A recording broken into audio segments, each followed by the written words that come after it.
কাটাচ্ছে সময়, খেলছে, সময় কাটছে, কিন্তু জিকির করতে পারছে না, নামাজ পড়তে পারছে না।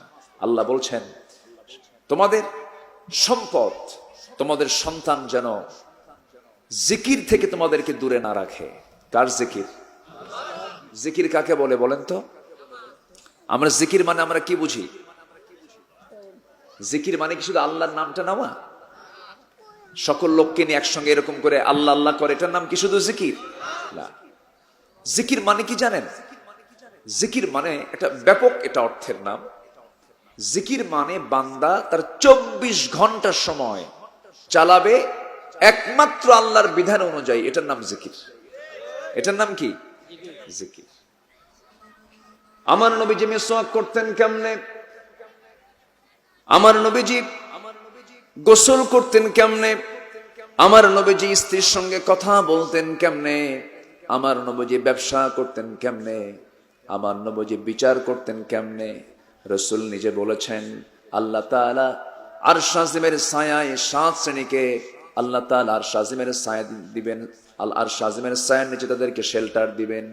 7টা শ্রেণীর মধ্যে আজকেই চিন্তা করে দেখলাম, আল্লাহ তাআলা 1 নম্বর শ্রেণীকে আল্লাহ রাব্বুল আলামিন অন্য কোন সম্প্রদায়কে নেন নাই, অন্য কাউকে নেন নাই। 1 নাম্বার বলেছেন, ওই সমস্ত বান্দাকে আমি আল্লাহ তাআলা আরশ আজিমের ছায়ায় স্থান দেব, যে নাকি সঠিক বিচারক, ন্যায় বিচারক আমার পাশে বসে আছেন। কি কথা কি বুঝতেছেন আপনারা? বিচারকের দাম আল্লাহর কাছে সবচেয়ে কম না সবচেয়ে বেশি? কিন্তু হতে হবে ন্যায় না অন্যায়? আজ তো ন্যায় না অন্যায়? ইমামুন আদিলুন, ইমামুন আদিলুন, ন্যায় বিচারক হতে হবে। তাহলে সেদিনও আল্লাহ তাআলা তাকে 1 নম্বর কাতারে, ফার্স্ট ক্লাস কাতারে রাখবেন। জোরে বলেন সুবহানাল্লাহ। আমার নবীজি বিচারক ছিলেন, এরকম মনে হয় না আপনাদের? আজ থেকে মনে হয় না? মনে হয় না? নবীজি কি ছিলেন? বিচারক ছিলেন, চিফ জাস্টিস তিনি ছিলেন। যুদ্ধে গেছেন, যোদ্ধা ছিলেন। ঘরে গেছেন, স্বামী ছিলেন। সন্তানদের বাবা, বাবা ছিলেন। নাতি, নানা ছিলেন। সবকিছুর মডেল ছিলেন জনাবে মুহাম্মদুর রাসূলুল্লাহ সাল্লাল্লাহু আলাইহি ওয়াসাল্লাম। সব ছিলেন তিনি। জিকির মানে শুধু আমরা বুঝবো না যে নামাজ পড়লাম হয়ে গেল, না।